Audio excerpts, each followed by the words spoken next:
안녕하세요. 오늘 이제 그 14주차 마지막 강의 녹음을 진행을 하면서 저희가 사회복지 정책론을 공부를 하게 되면서 대다수의 그 결론들이 이제 이러한 어떤 정책들을 통해서 과연 어떤 결론들을 내고 이러한 어떤 정책의 사회복지 정책의 실현을 통해서 무엇을 하고자 하는 어떤 궁극적인 목표들에 대한 어떤 질문들이 많이 하게 되고 또 그렇게 되면서 이제 현재 우리가 살아가고 있는 우리 국가의 체계들 아니면 뭐 복지국가냐 아니면 뭐 민주주의 국가냐 뭐 사회주의 국가냐 뭐 사회공산주의 뭐 아니면 또 사회민주주의니 해서 뭐 다양한 어떤 국가의 체계들을 나누기도 하고요. 또 다양한 형태의 국가들을 모습들을 보여주고 있는데 그래서 이러한 부분들에 대한 어떤 요즘에 큰 이슈가 이제 복지국가론이다 하는 부분들이 이제 많이 논의가 되고 있습니다. 그래서 일부 학교에서는 이제 사회복지학과 교과목 커리큘럼 중에서 이제 교양 선택이나 뭐 전공 선택 종류로 해서 복지국가론에 대해서도 이제 채택을 하는 학교들이 일부 나타나고도 있고요.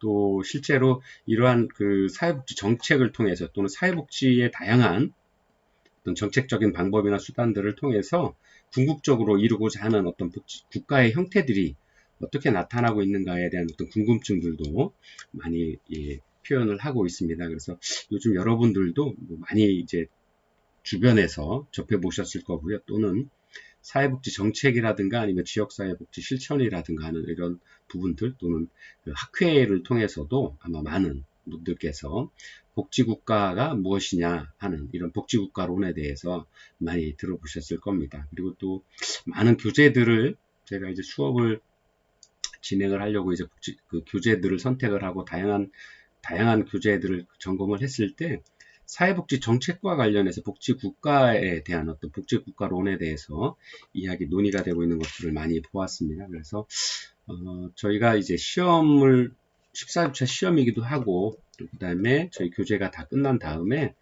복지국가론에 대해서는 짧게라도 좀 이렇게 설명을 드리고 어떤 개념들을 가지고 있는지에 대해서 함께 공부해 보는 것이 좋겠다라는 생각을 많이 하게 되어 가지고요. 오늘 14차 마지막 수업 시간에 사회복지 정책론과 복지국가론에 대해서 함께 공부해 보는 어떤 시간을 가져보도록 하겠습니다. 그래서 이제 복지국가론에 대한 어떤 이론적인 어떤 성립 배경과 발달 과정, 그리고 개념, 그 다음에 발달 유형과 나중에 이제 뭐 이데올로기까지는 시간이 되면 좀 가보도록 할 텐데요. 이데올로기까지는 조금 어려울 것 같고요. 시간상. 네. 그 다음에 이런 어떤 복지국가론이 어떤 이야기들을 하고 있느냐. 그 다음에 제가 다룰 부분, 복지국가에서 다룰 부분들은 1900년도 이후에, 그러니까 사회복지라고 하는 정책이 만들어지기 시작을 하면서 현재까지 이루어져 나오는 정책이 발달되어 나오는 과정에서 우리가 흔히 복지국가라고 하는 그런 어떤 그 국가의 어떤 유형들을 이야기를 하면서 어떤 과정을 거쳐서 현재까지 이루어졌는지, 그 다음에 궁극적으로 복지국가라고 하는, 우리가 보통 복지국가라고 호칭을 하는 많은 서구 선진국들이 어떠한 방향성을 가지고 그 정책들을 만들어 나가고 있는지 하는 부분들에 대해서 한번 공부해 보도록 하겠습니다. 자, 복지국가라고 하고 하면 복지국가의 기원은 이제 독일의 의료보험을 도입하던 시점에는 1880년대가 되겠죠. 비스마르크 수상 제도 때 이런 여러 가지 제도들을 만들기 시작을 했는데요. 그때부터다라고 이야기를 하는 그 기원을 좀 찾는 분들이 많이 계시고요. 다른 교재들에도 이제 그 기원들을 그쪽에서부터 시작을 하고 있습니다. 그래서 그리고 또 영국의 경우는 산업재해보상법을 도입하던 1890년대 그때 독일과 영국의 사회보험을 도입을 하던 그 시기들을 이제 복지국가의 기원이다라고 이야기를 하고 있습니다. 그래서 그 유명한 복지국가론에 관련돼서 연구를 했던 헤클로우라고 하는 연구자가 복지국가 단계의 첫 단계로서 복지국가의 실험기를 1870년대로 시작된 것으로 하고 있고요. 또 우리나라에는 이혜경 교수가 사회보험의 도입 시기를 이제 복지국가 단계를 구분할 때 제1단계를 사회보험의 출발 시점을 복지국가의 발전 단계로 구별을 하는 것과 같은 어떤 일맥상통한 부분이 있다라고 논의를 할 수 있겠습니다. 그래서 실제 우리나라 같은 경우에 그런 복지국가의 어떤 그 출발 기원들을 어떻게 볼 수 있냐면 우리나라의 처음에 이제 도입 시기가 되었던 것은 물론 일제시대 때부터 시작이 됐지만 우리나라가 독립이 돼서 6.25 전쟁 이후에 발전적인 어떤 사회복지 정책들을 펴나가기 시작한 시점으로부터 보는 것이 좀 타당하지 않느냐. 물론 뭐 기원은 그 전부터 우리나라의 경우에도 따져서 하시는 분들도 많이 계십니다만 어쨌든 사회복지 정책론과 복지국가라는 어떤 개념에서 보았을 때는 우리나라에서 스스로 우리의 힘으로 독립된 국가로서의 어떤 정부 조직력을 갖추고 나서 어떤 그 사회보험 제도를 시작한 1950년대 이후 후반 시기들을 이제 우리나라의 경우에 복지국가의 어떤 그 도입 시기다 아니면 진행했던 시기다라고 이렇게 볼 수 있을 것 같습니다. 그래서 어쨌든 전체적으로 어떤 복지국가라는 어떤 개념들을 논할 때 성립 배경을 좀 보면 자본주의와 민족국가를 기반으로 해서 이제 복지국가라는 어떤 개념들이 등장했다라는 이야기들을 많이 하고 계시죠. 그래서 복지국가 이전에는 어쨌든 중상국가 아니면 중농주의 정책을 많이 펼쳐왔었기 때문에 이러한 기반에서는 국가가 먼저였던 거죠. 국가를 위한 좋은 생활을 만들기 위한 게 바로 국가 체제였었던 거고요. 우리가 이야기하는 복지국가라고 하는 것은 국민들, 국가의 구성원의 대부분을 차지하고 있는 국민들, 자본가가 되었든 노동자가 계급이 되었든 상농, 중상층의 어떤 다양한 직종의 국민들이 이 국민을 위한 국가 체계들을 갖추어 나가는 것, 반대로 이야기를 할 수 있겠죠. 그래서 그러한 체제가 이제 우리가 의미하는 복지국가다라고 말씀을 드릴 수 있겠습니다. 그래서 뭐 다른 연구자들이 이제 중농주의 정책이 이제 17세기, 18세기 초에는 그 농업경제 중심이었기 때문에 중농주의 정책을 펴왔다라고 하고요. 이러한 정책적인 방향에서 발전해서 고전파의 이제 아담 스미스라고 하는 저자는 그 이전에 산만한 경제 이론들을 집성을 하고 경제학이라고 하는 어떤 그 학문의 범위를 이제 사회과학으로 출발을 시켜 나와서 또 이러한 어떤 경제학에서 출발했던 이런 사회과학의 일편들이 어떻게 하면 모든 국민이 경제적으로 안정되고 이 경제적인 재정적인 어떤 뒷받침을 통해서 각자의 어떤 욕구나 삶의 질을 향상시킬 수 있냐 하는 부분들을 발전되어 왔기 때문에 이러한 경제학과의 어떤 연관성을 뗄래야 뗄 수 없다라고 말씀을 드릴 수 있죠. 그래서 복지국가라는 어떤 개념을 살펴볼 때 이 경제학과의 어떤 연관성들을 좀 유심히 또 눈여겨봐야 될 필요가 있을 겁니다. 그 후에 이제 그 중농주의 정책에서 자유무역 이론, 즉 중상주의 정책으로 펼쳐나가게 되는 거죠. 왜냐하면 농업경제에서 산업화 시대를 거쳐서 산업 발전을 통해서 중상주의 정책, 자유무역주의 정책, 뭐 이러한 정책들로 변화하게 이루어지게 되면서 그 후에 자유방임 사상이라고 하는 자유방임주의라고 하는 인간 누구나 개인들의 어떤 자유로운 어떤 활동을 통해서 시장 경제는 커지다. 그 다음에 국부론에서 이야기한 아담 스미스가 국부론에서 이야기한 보이지 않는 손, 즉 시장 내에서의 수요와 공급, 보이지 않는 손의 어떤 그 조율로 인해서 경제가 원만하게 누군가의 개입이 없이도 잘 돌아갈 것이다 하는 생각들을 주로 받아들였던 그 시기가 바로 이러한 시기 초기 복지국가의 어떤 시기, 경제적인 어떤 사상적인 어떤 기반을 가지고 출발을 했던 시기다라고 말씀을 드릴 수가 있겠습니다. 그래서 이러한 자유방임주의 사상이 주를 이루었던 영국의 빅토리아 시대에 있어서 빈민에 대한 부분들, 그 다음에 노동력은 있으나 최소한의 노동력을 갖추었거나 아니면 어떤 다른 우리 현대사회에서 이야기하는 사회적인 어떤 어려움들, 그 다음에 빈곤층, 저소득가층들, 또 사각지대에 있는 많은 분들은 실제로는 인간 이하의 대접을 받을 수밖에 없겠죠. 왜냐하면 자유방임주의라고 하는 사상의 이 시대의 사상들은 모든 경제의 어떤 생활들 아니면 개인의 어떤 경제 생활의 주체는 개인이다라고 했던 거죠. 그래서 그것들을 국가가 또는 사회가 간섭을 하게 되는 경우에는 그 사람의 자유를 억제하는 거고 이것은 지금 이야기했던 자유방임주의 사상과는 절대 배치되는 사상들이었기 때문에 이런 빈곤층에 대한 어떤 처우는 굉장히 좀 열악했다라고 이렇게 말씀드릴 수가 있을 것 같습니다. 그래서 자본주의 초기 국가들의 관심은 공공질서를 유지하기 위한 어떤 노동정책의 차원이었다라는 거죠. 그래서 지금과는 다른 어떤 사상들을 좀 보여줄 수 있고요. 이러한 그 복지국가의 이제 발달 과정을 좀 구별을 해서 보면 초기 정착기는 이제 학자들마다 다릅니다만 약 1920년에서 1945년에까지 이르는 시기를 복지국가의 정착 과정이다라고 이야기를 합니다. 근데 이제 복지국가 성립의 과정 중에서 눈여겨봐야 될 부분들이 아이러니하게도 대규모 전쟁 그리고 경제공황이었습니다.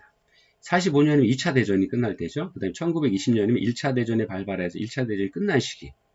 그 후에 경제가 전쟁 이후에 어떤 그 전쟁의 폐허 속에서 사람들이 좀 발전하기 위해서 다양한 어떤 정책들을 펴나가게 되는 거고요.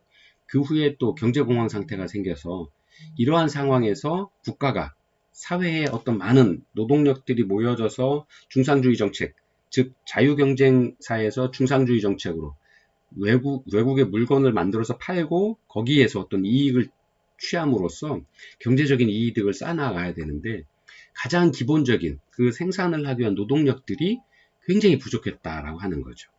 그리고 경제공황이 왔기 때문에 생산됐던 물품들을 외국에 누군가의 상대방에게 교역을 할 수 있어야 되는데 그 교역을 할 수 있는 상대 국가가 그 물건을 살 재정적인 능력들이나 이런 부분들이 굉장히 부족해서 전체적인 그 서구 사회나 아니면 다양한 국가들의 어떤 경제력이 전체가 한꺼번에 떨어져서 이러한 부분에 있어서의 어떤 그동안에 쌓아왔던 경제정책 방향과는 전혀 다른 어떤 계기들을 맞이하게 되었다라고 하는 거죠.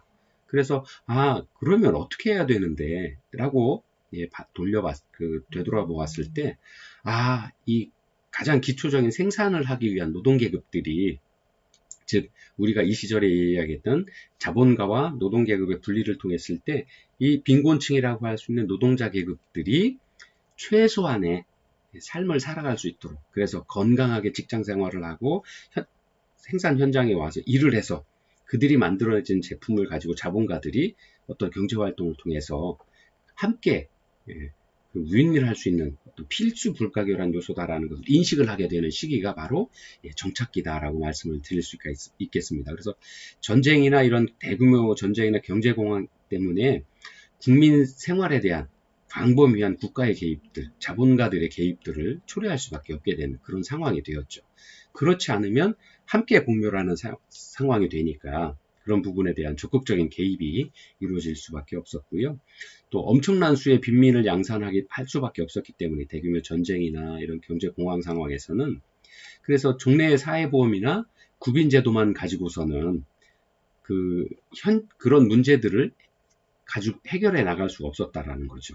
그래서 이러한 상황에서 국가가 그 역할을 대신할 수밖에 없기 때문에 노령연금이나 실업보험이나 고용보험이나 산재보험이나 이런 어떤 다양한 현재 우리가 누리고 있는 다양한 사회보험 제도가 수립되고 이 수립 제도들을 다양하게 펼쳐나가기 시작을 한 시기가 바로 이런 정착 과정이었다라고 말씀을 드릴 수 있겠습니다. 그래서 좀 더 상세하게 지켜보면 좀 말씀을 좀 드리면 30년대 경제공황은 생산이 중단될 수밖에 없겠죠. 그리고 생산이 중단되다 보니까 실업자가 급증할 수밖에 없고 또 그렇게 되다 보니 실제 현장에서 일을 하고 계시는 노동자 계급들이 굉장히 어려움에 처할 수밖에 없었던 거죠. 그래서 산업가, 자본가 계급들과 노동자 계급 간의 어떤 극렬한 양단 현상들을 보여주게 되었고요. 아까 잠깐 전에도 설명드렸던 것처럼 기존에 가지고 있던 어떤 사회보장 체계로는 현재 발생되는 이런 문제들을 해결해 나가기가 너무 어려웠었기 때문에 그래서 이러한 어떤 자본 세력들을 대상으로 노동자 계급이 어떤 뉴딜 정책 또는 사회개혁 정책 또는 타협이라고 하는 사회적 대타협이라고 하는 이런 다양한 협약을 통해서 복지를 확대해 나가는 그래서 그 확대된 복지가 어려움에 처한 노동자 계급들, 빈곤층들을 건강한 삶으로 유도할 수 있는 그 다음에 그러한 삶을 유인할 수 있는 어떤 유인 정책으로 만들어 나가기 시작을 하게 되는 거죠. 그래서 이러한 과정들이 세 가지 영향으로 나타났다라고 이야기를 합니다. 첫 번째가 제도적인 확충이다. 예, 그래서 미국을 제외한 나머지 사회복지국가는 실업보험이나 가족수당 등 같은 것들을 제도화하고, 이전에는 볼 수 없었던 제도들인 거죠. 그 다음에 사회적 취약계층이나 특수 프로그램에 보조금을 지출하는 사회보장법들을 만들어 나가고, 또 그 3인당, 그 노동자당과 뭐 그동안의 보수주의 정당들 동맹을 통해서 복지 서비스들을 제도화하는 이런 어떤 크게 영향이 나타나고요. 두 번째가 복지 수혜자의 범위를 굉장히 넓혀 나가기 시작을 한 거죠. 그래서 복지 수혜자 비율이 27%에서 60% 수준으로, 전 국민의 27%만 빈곤층으로 노동자로 인정을 해서 어떤 복지 정책들을 수혜를 받았다라 그러면 이 수혜자의 범위가 60%까지 증가되는 어떤 이런 과정들을 겪게 되었다라고 하는 거죠. 그리고 당연히 이렇게 되다 보니까 복지 예산이 증가할 수밖에 없게 되는 거죠. 그래서 이 시기에 국가의 그 예산 중에서 GDP 5% 선을 통과하는 시기가 바로 이 정착기 시기였다라고 말씀을 드릴 수 있습니다. 또 이런 과정을 거쳐서 점차 이제 복지국가로서의 어떤 체계, 모습들을 갖춰나가기 시작을 하게 되는 거죠. 성장기와 발전기는 이후에 약 한 75년도까지를 이야기를 하고 있습니다. 이때가 이제 복지국가의 황금기다라고 이야기를 합니다. 그래서 국가와 자본, 그리고 노동자 계급 간의 화해적인 어떤 정치 구조가 계속 지속되고, 또 경제가 지속적으로 성장하고, 그 다음에 완전 고용이 이루어졌고요. 또 복지국가를 묶는 이런 합의적인 어떤 정치가 이루어지기 시작을 했던 시기가 바로 이 시기였고요. 또 이렇기 때문에 굉장히 많은 복지비를 지출하게 되는, 그렇게 됨으로써 경제 성장과 고용과 복지국가로서의 어떤 모습들을 이루어가는 어떤 선순환적인 구조들이 발전적인 어떤 과정을 겪었던 시기가 바로 이 시기다라고 할 수 있죠. 그래서 실제로 뭐 각 나라의 GDP 지출을 좀 보면 미국, 일본을 제외한 대부분의 나라들이 60년대에는 GDP의 10% 정도, 70년대에는 20%까지를 복지비를 지출을 했다라고 하고요. 스웨덴 같은 서구 유럽 국가들은 전체 GDP에서 약 34%를 사회보장에 필요한 어떤 제도들을 운영하는 복지 어떤 정책들을 만들기 위한 복지비로 지출을 해왔다라고 이야기를 하고 있습니다. 그래서 새로운 제도가 도입되고 또 확충되는 방식으로 하기 때문에 복지 수혜자의 수가 거의 100%까지 확대되는 이러한 복지국가로서의 성장한 모습들을 보여주는 시기가 바로 이 시기였다라고 알 수 있습니다. 그래서 이러한 사회복지 정책의 발달한 배경으로 티트머스라고 하는 연구자는 전쟁의 영향들이 컸다. 그리고 여러 학자들은 진보적인 정치 집단의 집권, 그리고 산업화, 경제적인 성장들이 바로 이러한 복지국가의 어떤 모양을 갖추어 나가는데 영향을 미쳤다라고 이렇게 설명을 하고 있습니다. 또 이제 재편기가 오게 되죠. 처음에 그 복지국가에 도입되고 그 다음에 성립되는 어떤 시기에서 이제 이어서 정착되고 성장하는 시기에 이런 어떤 급속적인 성장 이후에 또 우리가 흔히 알 수 있는 그래프 곡선들이 그려지는 거죠. 쭉 올라갔던 성장기가 이제 다시 재편돼서 오는 시기인데 바로 그 성장했던 시기 이후부터 현재까지를 이제 재편기다라고 하고, 현재 이제 다양한 복지국가에 대한 어떤 논의들이 활발하게 이루어지고 있습니다. 그리고 또 그 과정에서 복지국가의 위기도 발생을 하게 되는 시기가 있었죠. 1970년대에 5.1 파동, 원유 파동, 그 다음에 이러한 어떤 그 전체적인 전 국가적인 경제가 발전하는 국가들은 발전을 하고 있지만 그렇지 못한 국가들이 생기기 시작을 하게 되고요. 또 전체적인 지구 글로벌한 어떤 전체적인 상황에서는 많은 나라들이 침략자 해서 뭐 식민지로 삼았던 서구 선진국이 침략을 통해서 오랜 시간 식민지로 삼았던 국가들이 독립을 하기 시작을 합니다. 그리고 독립이 이루어지기 시작을 하면서 이들 국가들이 경제 성장을 이루기 위한 어떤 다양한 어떤 활동들을 하게 되는데, 이 과정에서 세계적인 어떤 경제 성장의 원동력으로 삼았던 그 원유가 가격이 급등하게 되는 거죠. 그래서 우리가 흔히 이야기하는 인플레이션, 그 다음에 그렇게 되면서 스태그플레이션, 디플레이션, 이런 경제학에서 이야기하는 경제 성장의 어떤 고저점들을 다양하게 겪게 되는 시기가 오게 되었습니다.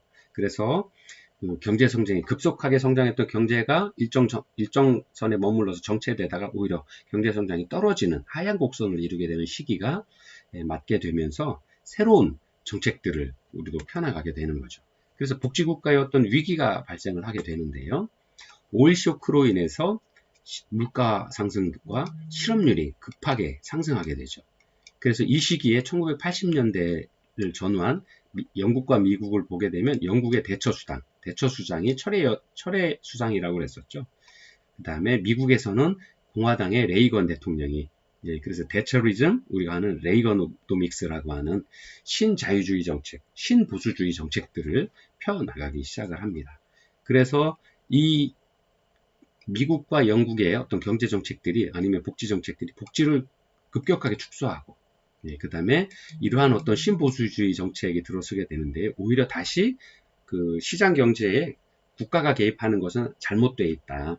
그래서 자유주의 정책에 원래 얘기했던 대로 이전의 자유정책보다는 좀 다른 신자유주의 정책 또는 신보수주의 정책이라고 해서 시장에도 개입을 최소화하고 국가는 규모를 축소하면서 그동안 소모되었던 비용들을 최대한으로 줄이고 거기에서 발생되는 어떤 비용을 가지고 새로운 어떤 시장이나 산업을 일으키기 위한 어떤 자본으로 써야 된다라는 어떤 이런 그 시각들을 가지게 되었던 거죠. 그리고 또 복지의 어떤 시각으로 보았을 때는 그동안 복지 수혜자가 급격하게 증가를 했는데 이것이 실제로는 경제적이지 않다라고 생각을 하게 되는 거죠. 그리고 실제로 이런 많은 복지 정책들이 오히려 경제 성장을 저해하는 요인으로 작용을 하고 있다. 그리고 구체적으로 이야기했던 모럴 해저드, 도덕적 해이로 인해서 일할 사람들이 일을 안 하고 복지 혜택을 통해서 그냥 자신의 삶을 영위하는 것들에 많이 젖어 있기 때문에 이런 것들을 고쳐야 된다. 하는 어떤 주장을 가지고 복지 수혜자들에 대한 수급 요건을 강화하고 또 급여 수준을 하향 조정합니다. 예를 들어서 뭐 생계수단으로 100만 원씩 줬던 것들 그거보다 줄여서 50만 원만 준다거나 또 급여 기간을 단축시키고 또 공공부조를 받기 위한 각종 조건들을 부과를 해서 실제로 복지에 대한 지출들을 급격히 줄여나가게 시작을 하는 이런 시기가 바로 복지국가의 위기 발생 시기다라고 말씀을 드릴 수 있습니다. 그래서 이런 복지국가의 위기 시기에 그 문제의식을 이렇게 보고 있습니다. 첫째, 경제적인 문제가 발생을 해서 1970년대 중반 이후에 악화된 경제 상황이 복지국가에 대한 회의를 가져오도록 만들었고요. 두 번째가 정부의 문제입니다. 정부의 어떤 규모를 확대함으로써 오히려 비효율과 정부의 정치적 파산 가능성이 좀 대두되었다라고 하는 것. 그리고 세 번째가 재정의 문제입니다.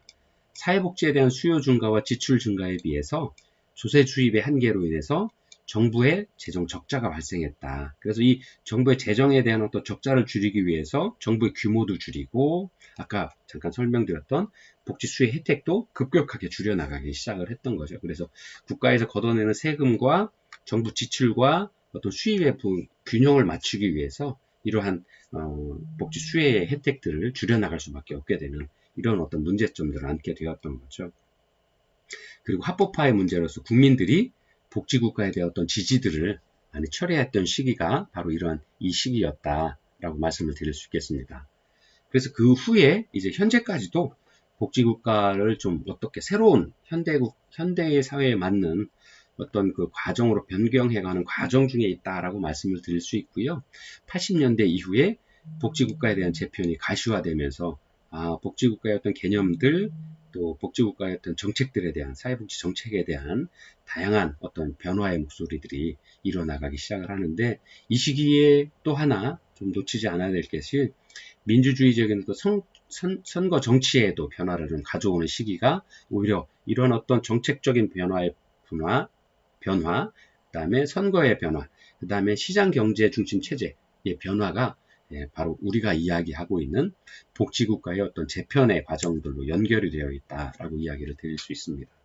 그래서 이러한 복지국가의 위기로는 신자유주의 정책에 있어서의 국가의 어떤 정책 실패, 그 다음에 오히려 또 설명하고 있는 신마르크스주의에서의 복지국가는 모순이다. 왜?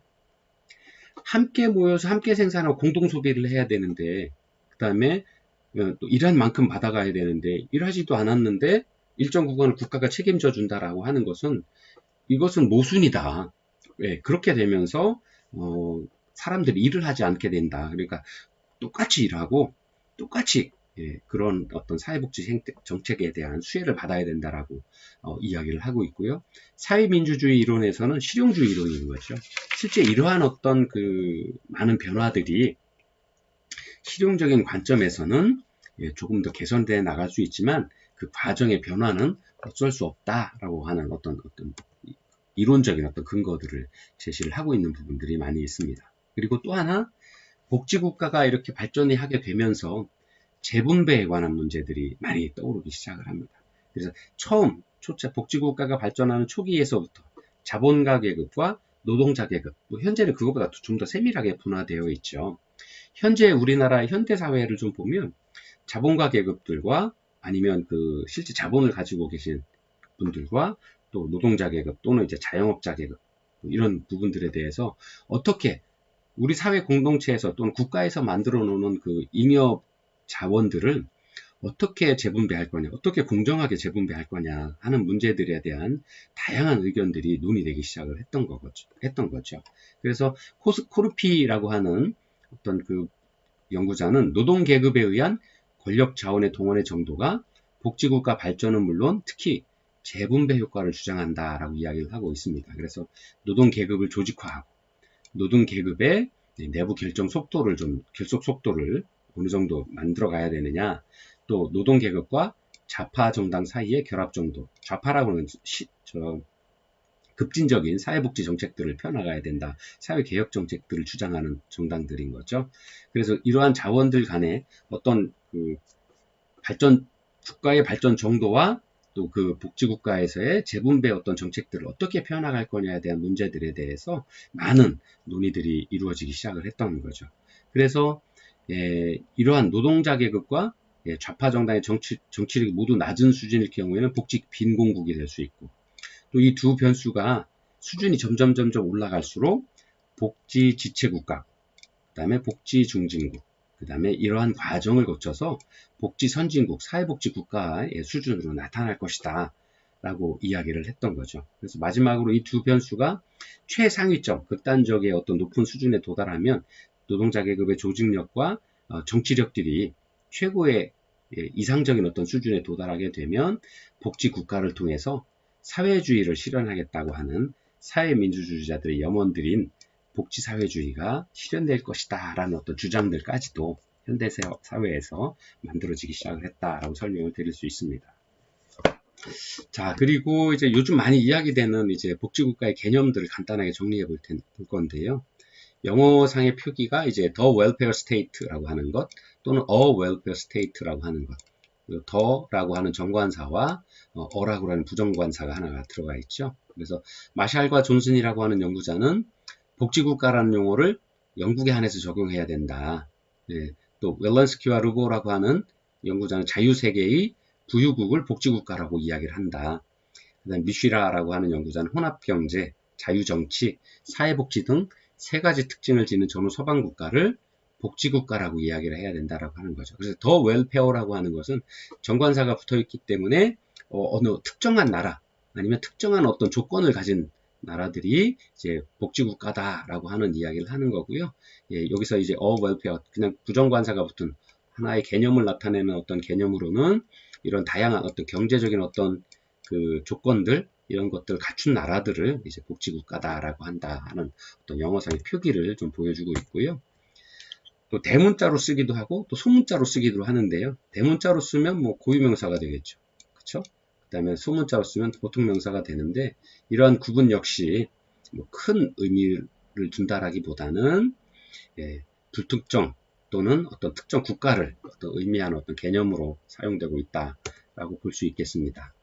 그리고 세 번째 유형은 협의의 복지국가라는 개념 또는 광의의 어떤 복지국가의 개념들을 볼 수 있는데요. 에스핑 앤더슨이라고 하는 연구자는 소득 이전과 사회복지 서비스와 같이 주로 빈곤 문제 해결과 관련된 국가 정책으로 이야기를 하고 있는 방면이 이제 협의의 복지국가의 개념들을 이야기를 하는 것이고요. 또 광의의 어떤 개념은 이거 소득 이전과 빈곤 문제 해결 뿐만 아니라 고용, 임금, 그리고 거시적인 경제 운영과 관련된 전반에 대한 국가의 역할, 즉 정치 경제학적으로 접근하는 것이 광의의 넓은 의미의 복지국가의 개념을 이야기할 수 있다라고 설명을 하고 있습니다. 또 피어슨이라고 하는 연구자는 협의의 복지국가는 핵심적인 복지 서비스, 의료나 교육, 주택, 소득보장, 그리고 그에 따른 개별 사회 서비스 등이 협의의 복지국가의 어떤 개념을 의미를 하고, 광의의 복지국가의 개념은 국가의 형태, 정치제도의 두드러진 형태, 또 사회의 형태까지를 포함을 하는 것이 광의의 넓은 의미의 이제 복지국가를 의미한다라고 정의를 한다라고 이렇게 설명을 하고 있습니다. 그리고 네 번째 정의는 이제 계량적 정의와 질적 정의라고 나눌 수가 있을 겁니다. 계량적 정의는 어떤 수량으로 나타낸다라고 하는 거죠. 그리고 질적 정의는 국민들의 어떤 만족도 정도를 이야기를 할 수 있다라고 할 수 있는데요. 사회보장비가 국민 총생산에서 차지하는 비율을 복지국가의 기준으로 설정하는 것이 바로 계량적 정의다라고 할 수 있죠. 그래서 아까 말씀드린 그 전체 GDP에서 복지 예산이 몇 프로를 차지하느냐라는 것들도 계량적으로 정의할 수 있겠죠. 그래서 윌렌스케이 연구에서는 탈상품화 점수를 사용해서 복지국가를 분류했고, 그 다음에 이런 어떤 것들이 바로 이제 계량적인 어떤 의미에서의 복지국가를 정의하는 거고요. 또 질적 정의를 강조했던 연구자는 마샬과 미시라고 하는 연구자인데요. 마샬에 의하면 복지국가는 제2차 세계대전 후에 재구조화된 사회적, 정치적인 어떤 신질서를 의미한다라고 설명을 하고 있고요. 미슈라라고 하는 연구자는 복지국가의 두드러진 특징을 완전 고용의 목표와 정책을 국가 사회복장 정책에서 참여하고 있다라고 하면 그런 국가들은 질적인 어떤 의미에서의 사회복지 국가의 개념들을 가지고 있다라고 이렇게 설명을 하고 있습니다. 그래서 실제 현대사회에서는 굉장히 다양하게 복지국가에 대한 정의를 나누기도 하고 구별하기도 있기도 합니다.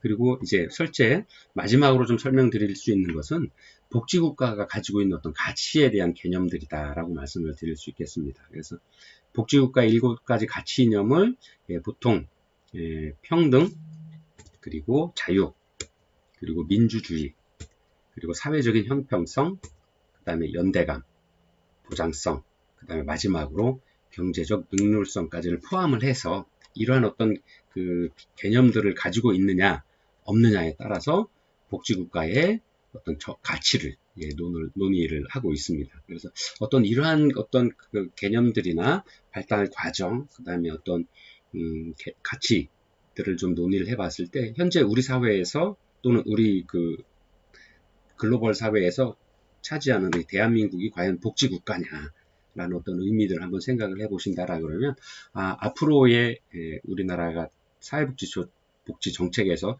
지향해야 될 부분, 또 우리 국민들이 요구하는 어떤 복지 정책의 어떤 수준들, 그 다음에 산업 경제적인 어떤 수준들, 지향점들, 그 다음에 우리 그 노동자 계급이라고 아까 교재에서는 설명에서는 표현을 했습니다만 실제 일상생활에서 참여하는 많은 생산에 참여하고 있는 생산 가능 인구들이 요구하는 또는 바라보는 지향하는 어떤 복지국가의 개념들을 한번 곰곰이 생각을 해서 앞으로 우리가 사회복지 정책들을 어떻게 만들어 나가고 그런 시스템들을 구축해 나가야 하는가에 대한 부분들은 앞으로 우리 사회가 더 지향해야 될 복지국가의 어떤 지향점과도 같은 목표들을 가지지 않을까 이렇게 생각을 합니다. 그래서 마지막으로 그동안 공부했던 사회복지 정책들이 과연 이루고자 하는 것이 무엇이냐, 즉 복지국가를 만들기 위한 과정들인 거고, 또 이러한 복지국가를 만들어가는 과정에서